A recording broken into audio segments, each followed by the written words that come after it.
আব্বাজান রহমাতুল্লাহি আলাইহি ইন্তেকালের সময় আমি কাছে বসা, কিভাবে আল্লাহর কুতুবের রূহটা বের হইল অনুভবই করতে পারলাম না। আমার সঙ্গে কথা বলতেছে, বসা। হঠাৎ দেখি কথা বলা অবস্থায় একটা হাত সামনে রাখছে, বসা অবস্থা। এরপরে কেমন জানি আমার কাছে ব্যতিক্রম মনে হইল যে ব্যাপার কি। আমি মাথার পিছনে হাত রেখে শোয়াই গেছি। এরপর দেখি আল্লাহর কুতুব আর দুনিয়াতে নাই। ডাক্তার সাহেব আসলো তাড়াতাড়ি। আমি তাকে জিজ্ঞেস করি, ডাক্তার সাহেব প্রেশার মাপলাম ঠিক আছে, ডায়াবেটিস দেখলাম ঠিক আছে, সবই ঠিক, কিন্তু হইল কি? বলতেছে, হুজুর এইটাই তো আসলে বলতে পারি না, কি হয়, কিভাবে মানুষ মারা যায়। হুজুর আজ পর্যন্ত আমরা আবিষ্কার তো দূরের কথা, বলতেই পারি না। তাহলে মরণ কি লাগবে বলেন? মরণ কেউ ফিরাইতে পারছে? পারবে? তাহলে আল্লাহ রাব্বুল আলামিন কোরআনুল কারীমের আয়াত সত্য হইল? কথা কয় না, সত্য হইল।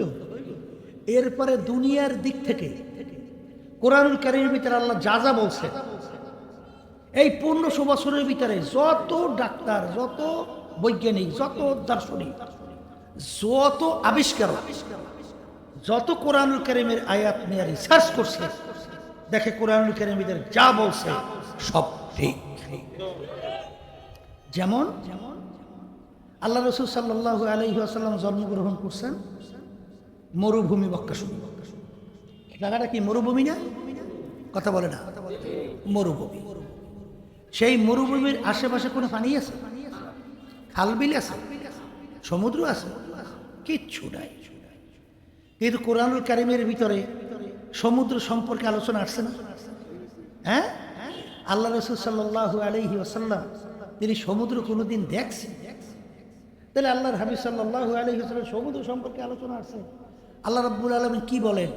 মারাজাল বাহরাইনি ইয়ালতাকিয়ান বাইনাহুমা বারযাখুল লা ইয়াবগিয়ান ফাবিআইয়ি আলাই রাব্বিকুমা তুকাযযিবান। সুবহানাল্লাহ। বৈজ্ঞানিকরা এই সমুদ্র নিয়ে যখন রিসার্চ করতে গেল, যাইয়া দেখে কোরআনুল কারীমের ভিতরে সমুদ্র সম্পর্কে যা বলছে 100-তে 100 সব মিলিয়ে গেছে। আল্লাহ রাব্বুল আলামিন কোরআনুল কারীমের ভিতরে সূর্য সম্পর্কে আলোচনা করছে না? আল্লাহ কি বলেন? আশ-শামসু তাজরি লিমুস্তাকরিল লাহা। সূর্য তার আপন কক্ষপথে চলমান। ছোটবেলায় যারা ভূগোল পড়ছেন, বৈজ্ঞানিকরা আবিষ্কার করার পরে বলছিল সূর্য ঘরে না, চলে না, দুনিয়া চলে ঘরে। তাহলে কোরআনুল কারীমের ভিতরে ভুল? নাউজুবিল্লাহ বলে। পরবর্তীতে বৈজ্ঞানিকরা আবিষ্কার করার পরে দেখে ওই বৈজ্ঞানিকের থিওরি ঠিক হয় না। আসলে সূর্যটাও ঘোরে, দুনিয়াটাও ঘোরে।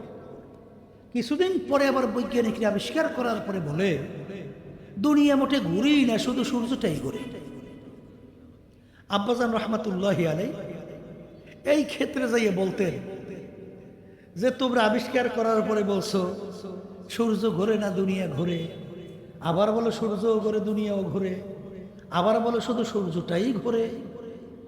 এক কথায় আব্বাজান বলতেন যে তোমরা আবিষ্কার করার পরে বিভিন্ন ঘুরাও খালি, আসলে তোমাদের মাথাটাও ঘোরে। তাই ঘুরতে ঘুরতে কোরআনুল কারীম ঠিক হয়েছে। কোরআনুল কারীম বলতে সূর্য কি করে, এইটা ঠিক হয়েছে। কথা ঠিক কিনা? যত আয়াত নিয়ে রিসার্চ করছে, এই যে কিছুদিন আগে আমেরিকার এক পাণ্ডিত মহিলা কালিমা পড়ে মুসলমান হয়ে গেছে, খ্রিস্টান। কেন? তিনি সূরা নামল নিয়ে রিসার্চ করছে। সূরা নামলের ভিতরে দেখেন মৌমাছি সম্পর্কে আল্লাহ যা যা বলছে হুবাহু হুবাহু 100-তে 100 সব মিলে গেছে। এরপর তিনি কালিমা পড়ে রিসার্চ করে মুসলমান হয়ে গেছে। আসলে যারা সঠিক তালাশ করে তারা কোরআনুল কারীম রিসার্চ করে কালিমা পড়ে মুসলমান হয়। কথা ঠিক কি না? এই কথার মাধ্যমে আমি মূলত বুঝাতে চাই, যাদের জ্ঞান আছে, আকল আছে, তারা শোনার সঙ্গে সঙ্গে চিন্তা করবে যে মরণ তো লাগবে। কথা বলে না? মরণ যেহেতু লাগবে, আর কোরআনুল কারীম সত্য, আর আল্লাহ রাব্বুল আলামিন তার রাসূলকে পাঠাইছেন আমাদেরকে পথ প্রদর্শক হিসেবে। কোন কাজ করলে, কোন পথে চললে তুমি চিরস্থায়ী জায়গা বেহেশতে যেতে পারবা, আর কোন কাজ করলে তুমি এই অশান্তির জায়গা জাহান্নামে যাবা, এইটা দেখাবার জন্যই তো আল্লাহ রাব্বুল আলামিন তার রাসূলকে দুনিয়াতে পাঠাইছেন। এরকম আল্লাহ রাব্বুল আলামিন 2,01,24,000 নবী রাসূল দুনিয়াতে পাঠাইছে আমাদেরকে পথ প্রদর্শকের জন্য, পথ দেখাবার জন্য। কথা ঠিক কিনা? তাহলে আমার বাচ্চাদেরকে বলবো যে মরণ যেহেতু লাগবে, তা মরার পরে কি হবে? ওই কোরআনুল কারীমের ভিতরে আল্লাহ রাব্বুল আলামিন বলছেন, ফারিকুন ফিল জান্নাতি ওয়া ফারিকুন ফিস সাঈর। আমি মরার পরে মানুষগুলোকে দুইটা ভাগে ভাগ করব। কয় ভাগ? বলেন, দুই ভাগ। তাহলে কোরআনুল কারীমের ভিতরে আল্লাহ বলছেন দুই ভাগে ভাগ, তৃতীয় কোনো ভাগ আছে? নাই। তাহলে এক শ্রেণীর মানুষকে আল্লাহ রাব্বুল আলামিন তার স্থায়ী শান্তির জায়গা মেহমানখানা বেহেশতের ভিতরে আল্লাহ মেহমান হিসাবে জায়গা দেবে। আল্লাহ আপনি আমাকে আমাদের সবার জন্য কবুল করে নেন। আর এক শ্রেণীর মানুষকে আল্লাহ রাব্বুল আলামিন তার শাস্তির জায়গা জাহান্নামের মধ্যে ফেরেশতাদের হুকুম করবেন, ফাগুল্লুহু মিন ওয়ারাইহিম জাহান্নাম, ওদেরকে বাঁধো, এরপর ফেকো জাহান্নামের ভিতরে ফেলাইয়া দাও। নাউযুবিল্লাহ। আল্লাহ আমাকে আমাদের সবাইকে জাহান্নাম থেকে আপনি মুক্তি দান করেন। আচ্ছা, পাইলাম। এখন বেহেশতে কারা যাবে আর জাহান্নামে কারা যাবে? আল্লাহ রাব্বুল আলামিন ওই সত্য কোরআনুল কারীমের ভিতরে বলেন, ইন্নাল্লাযীনা আমানু ওয়া আমিলুস সালিহাত কানাত লাহুম জান্নাতুল ফিরদাউসি নুজুলা। বেহেশতে যাওয়ার জন্য দুইটা কাজ করা লাগবে। বলেন কয়টা? বলেন বলেন বলেন বলেন। দুইটা। বলেন। এক নম্বর ঈমান আনতে হবে। এক নম্বর কি? আর দুই নম্বর হলো আমলে সালেহ, মানে ভালো কাজ করতে হবে। কি কাজ? মানে নেক আমল, মানে ভালো কাজ। কথা ঠিক? এখন দুইটা কাজ করলে বেহেশতে যাওয়া যাবে। এখন ঈমান কি জিনিস? বলেন। ঈমান আরবি শব্দ, বাংলা অর্থ হলো বিশ্বাস। বলেন। এই বিশ্বাস আবার তিন জিনিসের সমন্বয়। কয় জিনিস? বলেন। মুখে স্বীকার করা আল্লাহ একজন, অন্তরে বিশ্বাস করা আল্লাহ একজন, কাজে প্রমাণ করে দেখানো আল্লাহ একজন। খায়রিহি ওয়া শাররিহি মিনাল্লাহি তাআলা ওয়াল বাসি বাদাল মাউত। কথা ঠিক আছে? বলেন। ভালো মন্দের মালিক আল্লাহ। বলেন। বাসুন্য মালিনের মালিক আল্লাহ। বলেন। রিজিক দেওয়ার মালিক আল্লাহ। কথা ঠিক? পাইলেন? এর উপর ঈমান আনতে হবে। এরপরে নেক আমল, মানে ভালো কাজ। এখন ভালো কাজ কোনটা, এইটা আপনার আমি বুঝবো কেমনে? এখন নেক আমল দেখাবার জন্য আল্লাহ তার রাসূলকে পাঠাইছে না? কথা হয় না? আল্লাহ রাব্বুল আলামিন কোরআনুল কারীমের ভিতরে দিক নির্দেশনা দেয় নাই? কথা বলে না? দেশে বলে প্রত্যেক নামাজের মধ্যে আল্লাহ রাব্বুল আলামিন আমাদেরকে শিক্ষা দেয়, ইহদিনাস সিরাতাল মুস্তাকিম। কি প্রত্যেক নামাজে পড়েন না? না পড়েন না? অর্থ কি? হে রব্বুল আলামিন, আপনি আমাকে সিরাতাল মুস্তাকিমে চালান। কিতে চালান? আবার বলেন। সিরাতাল মুস্তাকিমে চালান। সিরাতাল মুস্তাকিম কোনটা? আল্লাহ শিক্ষা দেয় সিরাতাল্লাযীনা আন'আমতা আলাইহিম, যেই পথে চলার পরে আপনার পক্ষ থেকে যাদের উপরে আপনার নেয়ামত বর্ষিত হয়েছে, অর্থাৎ যাদের উপরে আপনার রাজি খুশি হইয়া গেছে, তাদের পথে আমাদেরকে চালান। কথা ঠিক? এখন আল্লাহ রাব্বুল আলামিন কিন্তু সরাসরি বলেন নাই, দোয়াও আমাদেরকে শিক্ষা দেন নাই যে মালিক আপনি আমাকে কোরআন এবং হাদিসের রাস্তায় চালান। এই শিক্ষাটা দিছে? এই শিক্ষা দিছে? কি বলছে? যাদের উপর আপনার পক্ষ থেকে নেয়ামত বর্ষিত হয়েছে তাদের পথে চালান। না বলছেন যে মালিক আপনি আমাকে কোরআন এবং হাদিসের রাস্তা চালান? বলছে? তাই বর্তমানে এক শ্রেণী আমার বাজানরা আহলে হাদিস দাবি করে, হাদিসের উপর আমল করবে, তাহলে আল্লাহ শিখাইলো কি আর সে চললো কোন পথে? কথা বলে না, আছে না? নাই? এই আহলে হাদিস যদি কেউ দাবি করে, তাইলে কোরআনুল কারীমের অবস্থান কি হয়? তাহলে আবার আরেক দল বেরোইবে না আহলে কোরআন? কথা কয় না। বর্তমানে কিন্তু বেরোইছে, শুনছেন না? বলে আমরা আহলে কোরআন, শুনছেন তো? আচ্ছা, এখন আল্লাহ তাদের পথে আমাদেরকে চালান যাদের উপরে আপনার পক্ষ থেকে কি বর্ষিত হয়েছে? নেয়ামত। এখন এরা কারা? ওই কোরআনুল কারীমের ভিতরে আল্লাহ রাব্বুল আলামিন তাদের পরিচয় দিয়েছে, মিনান নাবিয়্যিনা ওয়াস সিদ্দিকিনা ওয়াশ শুহাদাই ওয়াস সালিহিন ওয়া হাসুনা উলাইকা রাফিকা। সুবহানাল্লাহ। এই আল্লাহর বান্দারা, পর্দালে মা বোনেরা, কাদের উপরে আল্লাহ রাজি খুশি হয়েছে, কাদের উপরে নেয়ামত বর্ষিত হয়েছে? বলেন নবী রাসূলদের উপরে, বলেন সিদ্দিকিনদের উপরে, বলেন শুহাদায়ে কেরামদের উপরে, বলেন তাদের ধারাবাহিকতায় কিয়ামত পর্যন্ত নেককার পরহেজগার আল্লাহ ওয়ালাদের উপরে। এই জোরে বলেন কথা ঠিক? এখন আসে, এই আল্লাহর বান্দারা, আল্লাহ রাসূল সাল্লাল্লাহু আলাইহি ওয়াসাল্লাম তার উপাধি লকব কাফেররা কি জানি দিছিল? বলেন আল আমিন। কি দিছিল জানি? আল আমিন মানে সত্যবাদী। আল আমিন শব্দের অর্থ কি? আবার বলেন, আবার বলেন, সত্যবাদী। আচ্ছা, আবু বকর রাদিয়াল্লাহু তাআলার নাম শুনছেন? নবীদের পরে সবচেয়ে সম্মানিত মানুষের ভিতরে তার নাম কি? আবু বকর সিদ্দিক রাদিয়াল্লাহু তাআলা আনহু। তার উপাধি লকব ছিল জানি কি? বলেন সিদ্দিক। সিদ্দিক শব্দের অর্থ কি? বলেন সত্যবাদী। সত্যবাদী। আচ্ছা, আল্লাহ রাব্বুল আলামিন যে বলছেন আমি কাদের উপরে রাজি খুশি হয়েছি? নবী রাসূল, এরপরে কি বলছেন? সিদ্দিকীন। দ্বিতীয় কি? সিদ্দিকীন শব্দের অর্থ কি? বলেন সত্যবাদী। আবার বলেন, আবার বলেন। এরপর আল্লাহ রাব্বুল আলামিন এই কোরআনুল কারীমে আপনাকে আমাকে হুকুম করছেন, কি করছেন? ওয়াকুনু মা'আস সাদিকিন। তোমরা সত্যবাদীদের সংস্পর্শে যাও, তাদের দলভুক্ত হইয়া চলো, তাদের দলভুক্ত হও। কাদের দলভুক্ত হইতে বলছে?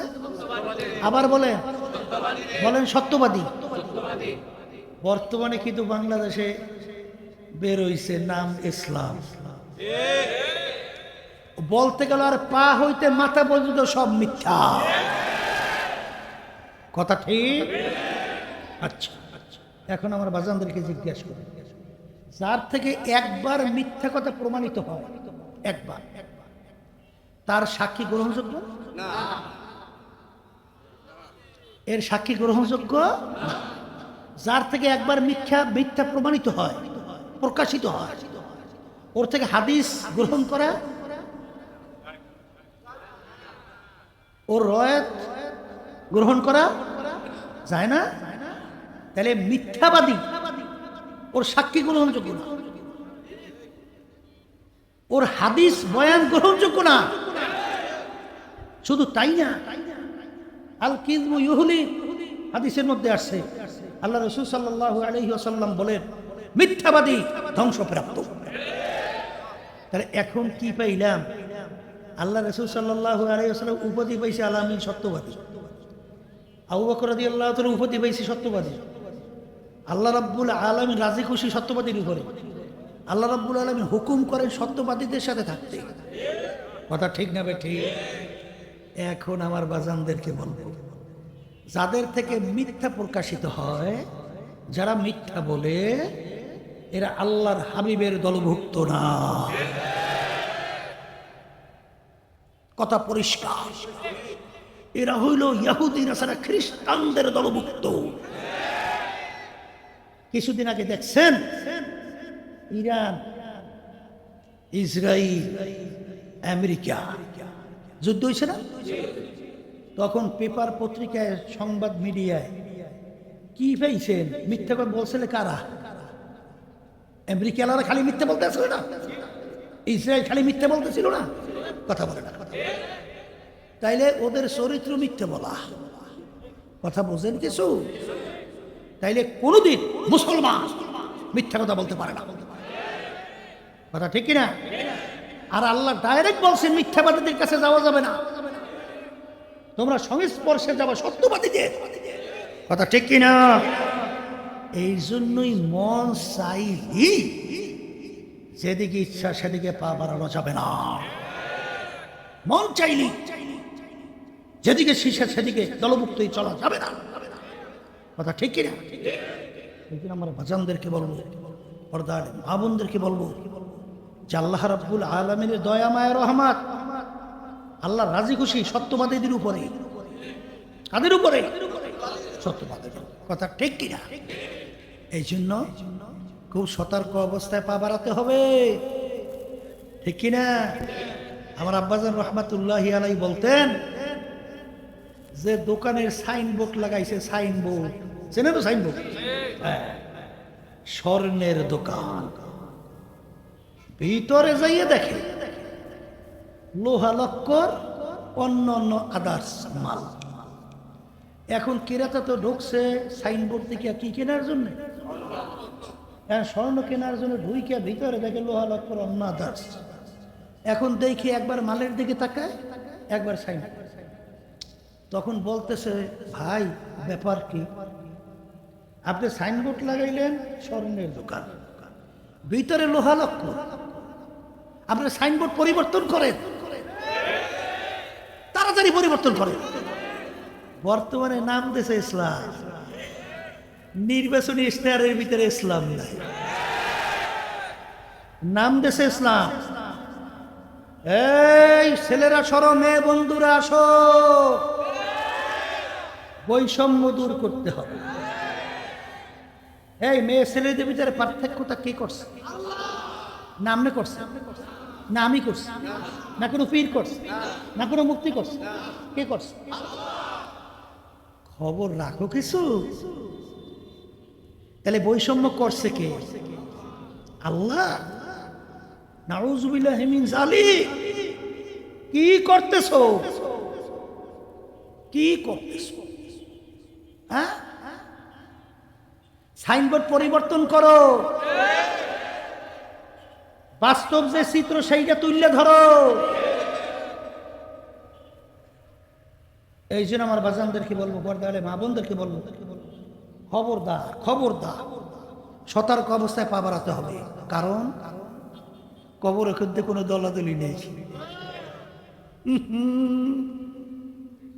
কবরে যদি কেউ করে যাবেন আমি সর্বনাইল মুরিদ, যথেষ্ট হবে। হ্যাঁ,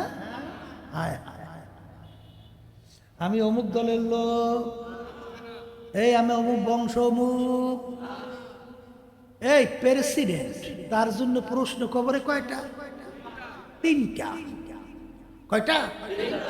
রাস্তার ফকির, পীর সাহেব হুজুরের জন্য প্রশ্ন, আর মুরিদের জন্য। হায় হায়, কালিমা পীর সাহেব হুজুরের ভিন্ন না এক? পীর সাহেব হুজুরের আল্লাহ এক না আপনাদের আল্লাহ আবার ভিন্ন? সব এক, কালিমাও এক, প্রশ্নও এক। তাইলে বুঝা শূন্য কবরে যাওয়া লাগবে। মন চাইলে যেরকম ইচ্ছা সেরকম হইয়া চললে কবরে যাওয়া যাবে না, কারণ সব পরিষ্কার, দিনও পরিপূর্ণ, দিনের ভিতরে আল্লাহ পুরো ঢুকতে বলছে, কাদের সঙ্গে তাও বলছে। এরপর যদি ব্যতিক্রম চইলা বলো বুঝি না কেন তেমা, কেন তো কি নাই মাপ নাই। এই ঠাকুর কেন দেখি বাজার থেকে বাজার করার সময় শব্দ, চাউল কেনার সময় মুখের ভিতরে চাবাও, তারপর আবার ঘেরান নেও, চাউলটা ভালো না মন্দ, হ্যাঁ তৈলটা গলা দিয়ে আবার ঘেরান নেই, এক নম্বর না দুই নম্বর, হ্যাঁ মাছ কেনার সময় ভালো না মন্দ সব বুঝবে, আর এইটা বুঝবে না বলছে ঠিক, কিন্তু হয়তো 1000 টাকা কিছু ঢুকে এই মুরগির দামও তোমার ইমানের নাই, একটা ইলিশ মাছের দামও তোমার ইমানের নাই। তাম দুনিয়াও যদি মোমেনের পায়ের উপরে ফেলায় রাখে, মোমেনের ইমান নষ্ট হবে না। আমি বলি নাই, আল্লাহ রাসূল সাল্লাল্লাহু আলাইহি ওয়াসাল্লাম বলছেন, শেষ যুগের মধ্যে ইমানদারদের ইমানের উপরে মজবুত থাকা এত কষ্ট হবে, জ্বলন্ত একটা আগুনের আংটা হাতের মুঠার ভিতরে রাখতে যত কষ্ট, তার চেয়ে বেশি কষ্ট হবে ইমানদারদের ইমানের উপরে মজবুত থাকা। এই ইমানদারের ইমানের উপরে মজবুত থাকার জায়গাটা কোন জায়গায়? পরীক্ষার পরে। যখন পরীক্ষা আসবে তখনই তো যাচাই বাছাই পাওয়া যায়। এই জাতীয় নির্বাচন 2026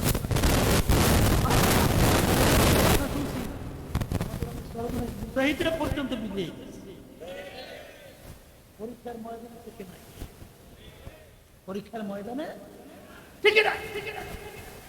আর আল্লাহর ফজল করুন, এক শ্রেণী আল্লাহর রহমতে যত প্রলয়ের মতো বিপদ আছে, ইমান থেকে আল্লাহর চলাতে পারে না।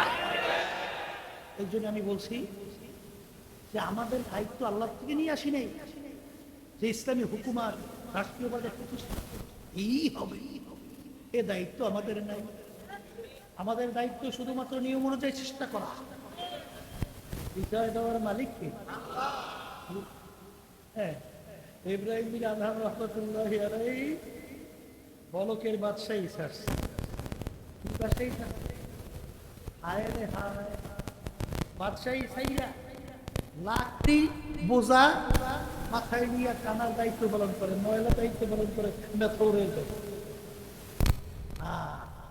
এই যে ইব্রাহিম বিন আদম রহমাতুল্লাহ আলাইহি বলকের বাদশাহী ছাড়লো কাকে পাওয়ার জন্য? আবার জোরে বলেন আল্লাহকে পাওয়ার জন্য। সাহাবায়ে কেরামরা বাড়িঘর ছাড়ছে, এই স্ত্রী পুত্র আত্মীয় স্বজন ছাড়ছে, পেটের ভিতরে পেটের খুদায় পাথর বাঁধছে, শরীরের ভিতরে রক্ত মোবারক ঝরঝর করে পড়ছে। এই সমস্ত কার্যক্রমগুলো কেন করছিল? বলেন আল্লাহকে পাওয়ার জন্য, বলেন আল্লাহকে পাওয়ার জন্য, বলেন আল্লাহকে পাওয়ার জন্য। আর বর্তমানে এক শ্রেণীর বের হয়েছে, নাম ইসলাম, আবার নাম দেশে হুজুর, আবার নাম দেশে সর্বনে মুজাহিদ, আর এগুলাই আল্লাহ রেখাচ্ছে ক্ষমতা পাওয়ার জন্য, টাকা পাওয়ার জন্য, সম্মান পাওয়ার জন্য, সম্পদ পাওয়ার জন্য। কথা ঠিক কিনা? কিন্তু বাজার দোয়া করেন আল্লাহর কাছে যে মালিক এমন ইমান নির্ভেজাল আপনি আমাদের দান করে, সেই পথের ভিতরে কাজের ভিতরে আপনি বেচা দুনিয়াও যদি আমার পায়ের উপরে পড়ে, তারপরে সেই পথে আপনি আমাকে নিয়েন না। কথা ঠিক কিনা? আল্লাহ রাসূল সাল্লাল্লাহু আলাইহি ওয়াসাল্লাম কাফেররা একত্রিত ছিল, 3টা প্রস্তাব নিয়ে গেছিল না? কয় প্রস্তাব? কি প্রস্তাব? ও মুহাম্মদ সাল্লাল্লাহু আলাইহি ওয়াসাল্লাম, তুমি কি চাও? তোমার ধনী হইতে মন চায়, সম্পদ দরকার? আমরা সিদ্ধান্ত নিয়ে আসছি আরবের ভিতরে সবচেয়ে বড় ধনী তোমাকে বানায়, সম্পদ যা লাগে। দ্বিতীয় প্রস্তাব, তোমার কি দরকার? ক্ষমতা লাগবে? তাহলে আমরা ঠিক করে নিয়ে আসছি আরবের নেতা তোমাকে আমরা বানিয়ে দেব। এরপর কি লাগবে? সবচেয়ে আরবের ভিতরে সুন্দরী মেয়েটাকে তোমার জন্য বিবাহের ব্যবস্থা করতে হবে, করব। কিন্তু শর্ত কি? এক আল্লাহর উপরে ঈমান আনার দাওয়াত দাও, কিন্তু আমাদের কার্যক্রমের বিরুদ্ধে কিছু বলো না। কথা ভালো করে বলতে, তোমরা ঈমান এক আল্লাহর উপরে ঈমান আনার দাওয়াত, আমাদের কার্যক্রম তারা বুঝেন। যদি এতটুকু করতে পারো, এই 3 প্রস্তাব তোমার আল্লাহ রাসূল সাল্লাল্লাহু আলাইহি ওয়াসাল্লাম কি উত্তর দেন? এই এটা তো সম্ভব, অসম্ভব যদি সম্ভব করে দেখাও, অর্থাৎ আকাশের সূর্য, আকাশের চন্দ্র, আমার এক হাতে সূর্য আর এক হাতে চন্দ্রও যদি দাও, তাহলে আমি এক আল্লাহর উপরে ঈমান আনার দাওয়াত এবং তোমাদের অন্যায় প্রতিবাদে আমি কথা বলতেই থাকবো। এক পর্যায়ে আল্লাহ রাসূল সাল্লাল্লাহু আলাইহি ওয়াসাল্লাম তার জন্মভূমি মক্কা শরীফ থাকতে পারে নাই, তাকে হিজরত করে মদিনা শরীফ যাইতে হয়েছে। আর সেই আল্লাহর হাবিবের উম্মতেরা দাবিরা আমরা দাবি করি, আর আল্লাহ রাব্বুল আলামিন কোরআন কারীমে বলে আমিনু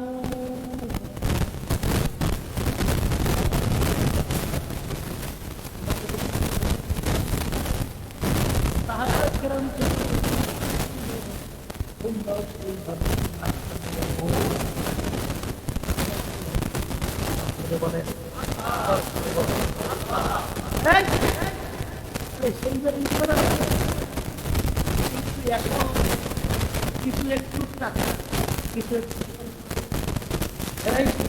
এর বিনিময়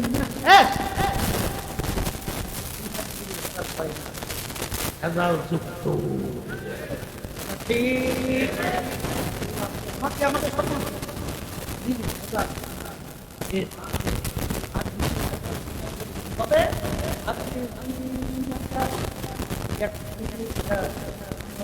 তবে বলেন নির্বেজাল সত্য পরিষ্কার ঈমান যদি তোমাদের থাকে, অল্প নেক আমল করবে তো তুমি সোজাসুজি সিরাতাল মুস্তাকিম পাইয়া বেহেশতে যাইতে পারবা। আজকাল যে ঈমান যদি তোমার হয়, বস্তা বস্তা আমল কোনো কাজে লাগবে না। কথা ঠিক কিনা? এই আমার বাবাদেরকে বলবো, পর্দার আড়ালে মা বোনদেরকে বলবো, 2টা কাজ করা লাগবে। ঈমানকে নির্ভেজাল করতে হবে, আর 2 নম্বর নেক আমল করাতে হবে। বাজার নেক আমল কোনটা? বলো নবী রাসূলদের আমল, সাহাবায়ে কেরামদের আমল, সিদ্দিকদের আমল, শুহাদায়ে কেরামদের আমল। ধারাবাহিকতায় যারা চলছে তাদের কাজ হল নেক আমল বা নেক কাজ। কথা এখন বুঝাইতে পারছি? বলেন বলেন, বুঝাইতে পারছি?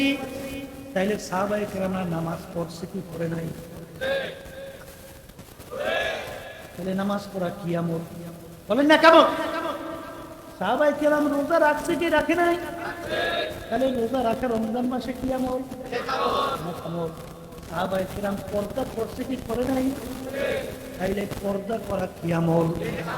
সাহাবায়ে কেরাম হজ যাকাত আদায় করছে কি করে নাই? তাহলে হজ যাকাত আদায় করা নেক আমল। সাহাবায়ে কেরাম করছে কি করে নাই? রাস্তার উপরে চলা আমল। সাহাবায়ে কেরাম হারাম থেকে বাঁচছে কি বাঁচে নাই? তাহলে হারাম থেকে বাঁচা নেক আমল। বাজান রে, আসলে তোমার আমার ঈমানের অবস্থান কি? রাদিয়াল্লাহু তাআলা আনহু বাজান গোলাম আযাদ করার পরে আজকে নিয়ে আইসো, নিয়ে আসে হালাল খাইতে, একদিন পেটেও বড় ক্ষুধা, গোলাম খাদ্য নিয়ে আসছে, জিজ্ঞাসা না করে খাদ্য খেয়ে ফেলছে। এখন গোলাম বলে হযরত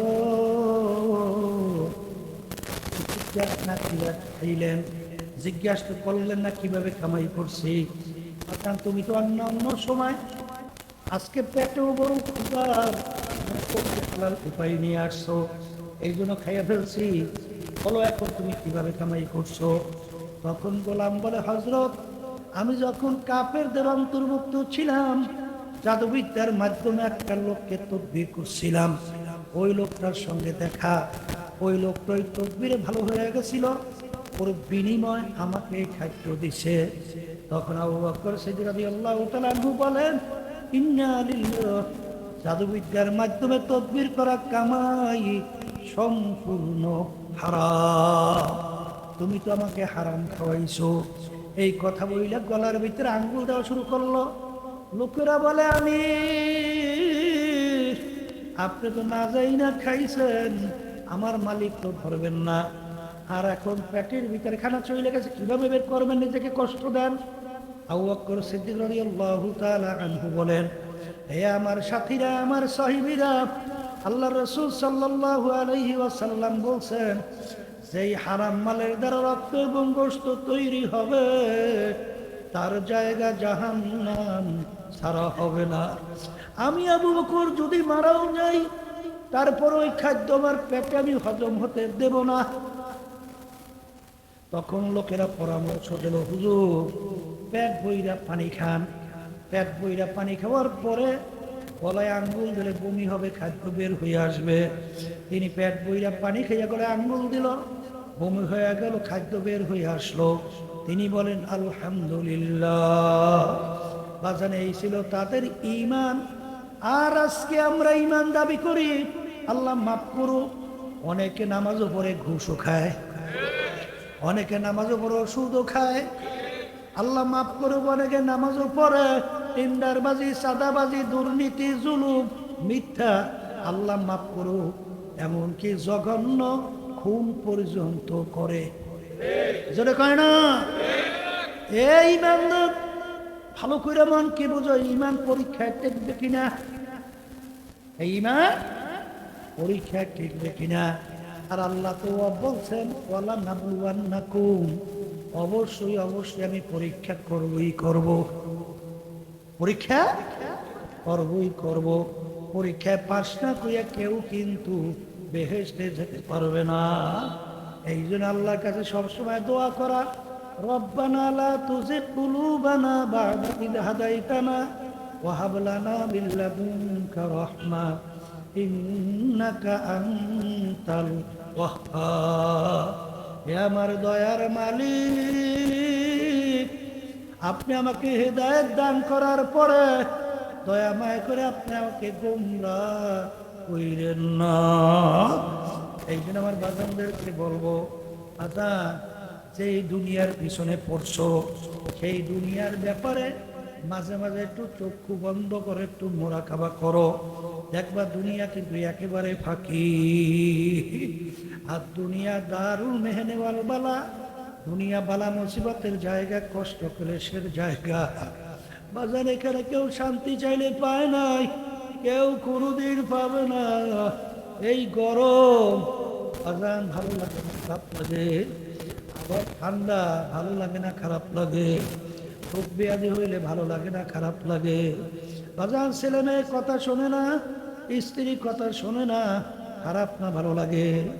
আবার স্বামী কথা অনুযায়ী চলে না, ভালো লাগে না খারাপ লাগে। এক কথায় বালা মুসিবতের জায়গা, কষ্ট ক্লেশের জায়গা। এখানে শান্তি চাইলে কেউ কোনদিন পায় না, কেউ কোনদিন পাবে না।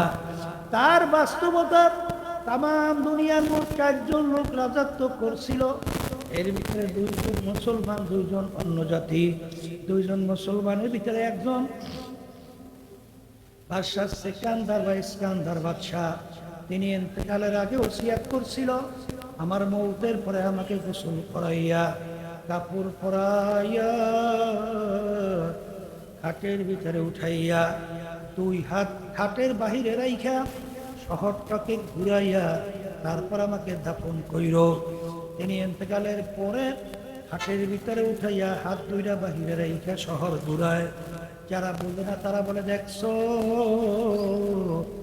আজীবন বাদশাহ আমাদের থেকে খাজনা এবং ট্যাক্স নিল, এখন মরার পরেও কেমন হাত পাই কেমন হয় খাজা ত্যাগ চায়। আর বিজ্ঞ আলেমরা বলে বুখারা তোরা তো বোঝো নাই, বাদশাহ সেকান্দার ইন্তেকালের আগে ওসিয়াত করছিল হাত বাহিরে রেখে ঘুরাইয়া দাফন করার জন্যে। তিনি তামাম দুনিয়ার মানুষকে বোঝাতে চায়, ও তামাম দুনিয়ার মানুষেরা, আমি বাদশাহ সেকান্দারের মতো এত বড় বাদশাহ মনে হয় দ্বিতীয় আর কেউ হইতে পারবি না। তামাম দুনিয়ার বাদশাহী করলাম, কিন্তু আমি যখন কবরে রওনা করলাম একেবারে খালি দুইটা হাত নিয়ে কবরে রওনা করলাম, আর কিছুই নিতে পারলাম না। হে বড় লোক আমার বাবারা, হে ধনী আমার বাবারা, হে বড় শিক্ষিত আমার বাবারা, গেছিলাম ফরিদপুর। একজনে আমাকে বলতেছিল, হুজুর এলাকার বড় একটা ধনী মারা যাওয়ার পরে যত অন্ধকার হয়ে আসতেছে, ঘরের ভিতর থেকে ডাক দিয়া বলে রাত্রে এই লাশ ঘরে রাখা যাবে না, ছোট ছোট বাচ্চারা লাশ দেখলে ভয় পাইবে। আজান মসজিদের ভিতর থেকে খাটের কইরা খাটের ভিতর উঠাইয়া সারা রাত্র মসজিদের বারান্দায় নিয়ে ফালাইয়া রাখলো। তার কষ্টের কামাই করা টাকার বাড়ি তাকে জায়গা দেয় না। এ বড় লোক আমার বাবারা, আরে হারামকে হারাম মনে করো না, ঘুষকে ঘুষ মনে করো না, সুদকে সুদ মনে করো না, চাঁদাবাজি টেন্ডারবাজি কইরা সম্পদ গুছাইয়া এই সম্পদ কার জন্য রাইখা যাও। আর এই সন্তান যদি দিনদার আল্লাহওয়ালা না হয়, তোমার আমার কবরের পাশে যাইয়া একটু দুই চোখের পানি ছাইরা দুই হাত মালিকের দরবারে উঠাইয়া রব্বির হামহুমা কামা রব্বায়ানি সগীরা, এই দোয়াটুকু পর্যন্ত তোমার নসিবে মনে হয় জুটবে না। কাদের জন্য জীবন শেষ করো? আসলে বাজান সব ফাঁকি ফাঁকি। আখারে আমার আব্বাজান রহমাতুল্লাহ আলাই একটা উদাহরণ দিয়া বলতো, ডাকাইতের দলের সর্দার, ওর কত পাওয়ার, ওর দলীয় লোক কোনো অন্যায় করলে অনেক সময় গুলি করে, অনেক সময় বিভিন্ন শাস্তি প্রয়োগ করে। ওর মাতুব্বাড়ি সর্দারি কতক্ষণ?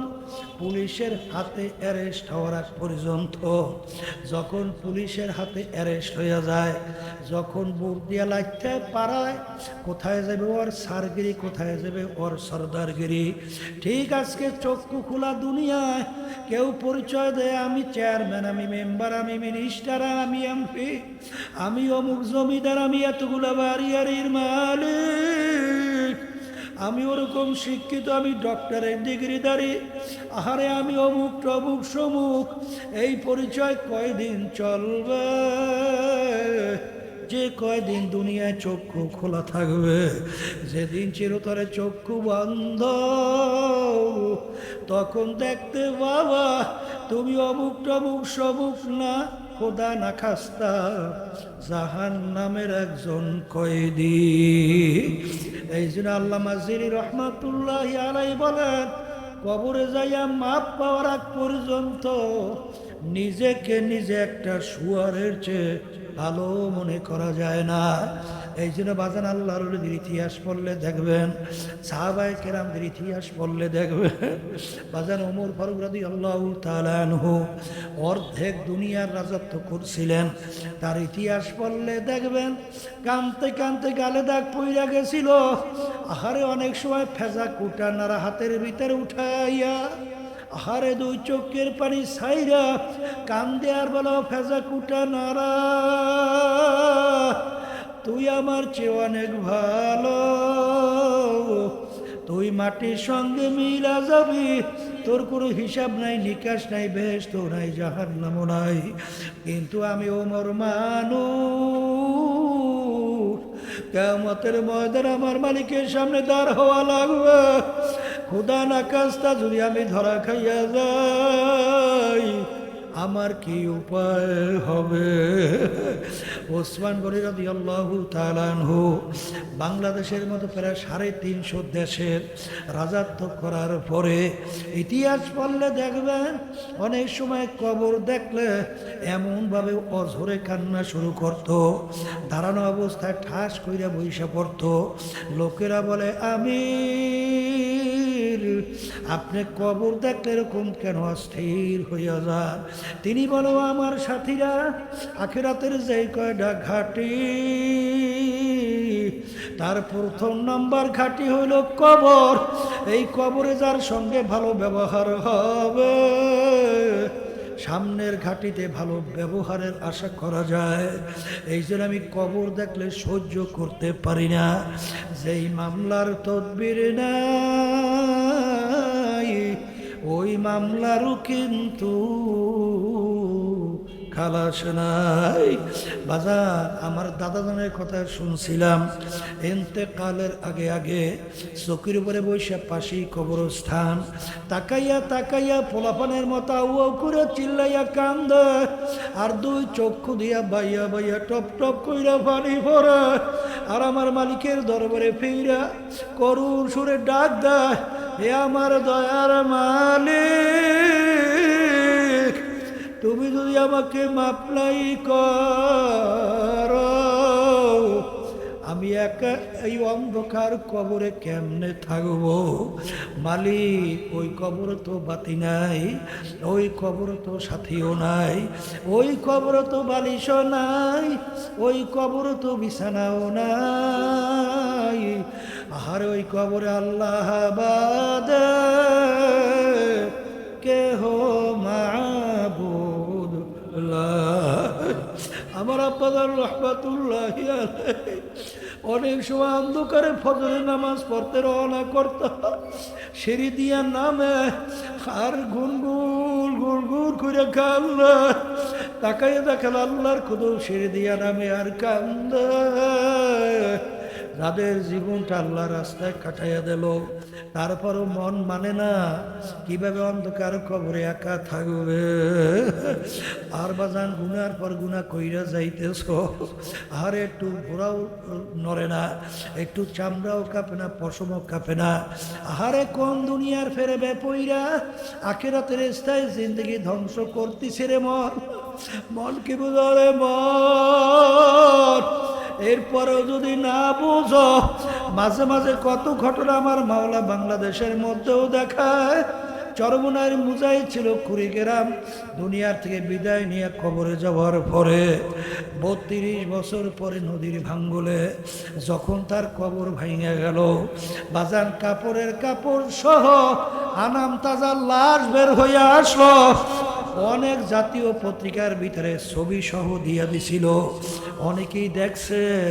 সেই লাশ নিয়ে খোরাব বাজার রহমাতুল্লাহি আলাইহি তার নামের মাদ্রাসা ফজলুল উলুম, তার সামনে আবার দাফন কইরা আসছে, দাফন কইরা এখন রাখছে। আমি কয়েক মাস আগেও সেই কবর জিয়ারত করিয়া আসছি। বাজার যত ঘটনা, মাঝে মাঝে কাপড়ের কাপড় সহ আমার মালিক কবরে তাজা দেখায়। নেককার পরহেজগার আল্লাহ ওয়ালা ছাড়া দেখা যায় না। আবার কত কবরে আগুন দেখা যায়, সাপ দেখা যায়, কত নাফরমানের চেহারা শুয়ারের চেহারা হইয়া পইরা আছে। যত দুর্ঘটনা মাঝে মাঝে কবরে দেখা যায়। বেনমাজি, হারামকর, সুদকর, ঘুষকর, জুলুমবাজ, মিথ্যাবাজ, সাদাবাজ, খুনি, আহারে মাদক দ্রব্য, নেশাগ্রস্ত বিভিন্ন ছাড়া কিন্তু দেখা যায় না। এই জন্য আমার বাজানদেরকে বলবো, পর্দালে মা বোনদেরকে বলবো, দলাদলি বুঝি টুঝি না। আমাদের যদি বেহেশতে যাইতেই হয়, ঈমানকে নির্ভেজাল করতে হবে, আর নেক আমলের পাল্লা ভারী করতে হবে। তারপর দুনিয়ার থেকে বিদায় নিয়া চোখে পানি কলম নরম কইরা কবরে যেতে হবে। কারণ বাবান, দুনিয়ার জিন্দেগি কিন্তু একটাই। একবার যদি খোদা না কাজটা কেউ ঠইগা কবরে যাও, আর দ্বিতীয়বার দুনিয়াতে এসে আপিল কইরা জিতবার কিন্তু আর আশা নাই। এমন ঘরে যাইতে হবে যেই ঘর নাই বাতি, এমন ঘরে থাকতে হবে যেই ঘরে নাই সাথী। ও মুসাফির বান্দগাঠুরি বহুদূরে ঠিকানা, আজ ভিজানা কাল ভিজানা কবর আখের ঠিকানা। আল্লাহু আমিন। এ ঘরের মেয়ে লোকেরা হাত উঠাও, গুনার কথা মনে করো, দুই চোখের পানি ছাড়ো, মালিকের দরবারে কান্দো আর মাপ চাও। যদি কান্না না আসে মন কি বুঝাও ওরে মন, একদিনে ঘরের দরজা দিয়ে নতুন বউ হয়ে উঠছিল রে মন। কত মেয়ে লোকে শরবত খাওয়াইলো, কত মেয়ে লোকে বাতাস করলো, আবার এমন একটা দিন আসবে এই ঘরের দরজা দিয়ে মরা লাশ হইয়া বের হবে। ছেলে কান্দবে মামা করে, মেয়ে কান্দবে মামা করে, জবাব তো আর দিবা না। আল্লাহ আপনি একটু এই মাঠের দিকে চাইয়া দেখে আপনার বান্দারা কিভাবে কান্দে। আল্লাহ আমাদের ছেলেও মরে নাই, মেয়েও মরে নাই, গুনাহ করে বসছি রে, মাফ করে দেন গো মাওলা, মাফ করে দেন। এ আল্লাহর বান্দারা জোর করিয়া কান্দেন, জোর করিয়া কান্দেন। সন্তান মারা গেলে চোখে পানি আসে, সম্পদ নষ্ট হয়ে গেলে চোখের ভিতরে পানি আসে। তোমার আমার গুনার কারণে জাহান্নামের আগুন জ্বলছে, ওই জাহান্নামের আগুন চোখের পানি ছাড়া ঠান্ডা হবে না। এ আল্লাহ যাদের আসলে মাহফিল হইল, যারা মাহফিলের জন্য চেষ্টা কাটনি সাহায্য করলো, আমরা যারা মাহফিলে উপস্থিত হয়ে গেলাম, আমাদের সবার উপরে খাস মেহেরবানি নাজেল করেন আল্লাহ। আল্লাহ আমাদের আম্মা আব্বা দাদা দাদু নানান আত্মীয় স্বজন ওই অন্ধকার কবরে যারা শুয়ে রয়েছে সবার কবরকে বেহেশতের বাগান বানায়া দেন আল্লাহ। আল্লাহ মাহফিলকে হেদায়েতের জরিয়া বানায়া দেন। সুবহান রাব্বিকা রাব্বিল ইজ্জাতি আম্মা ইয়াসিফুন ওয়া সালামুন আলাল মুরসালিন ওয়ালহামদুলিল্লাহি রাব্বিল আলামিন।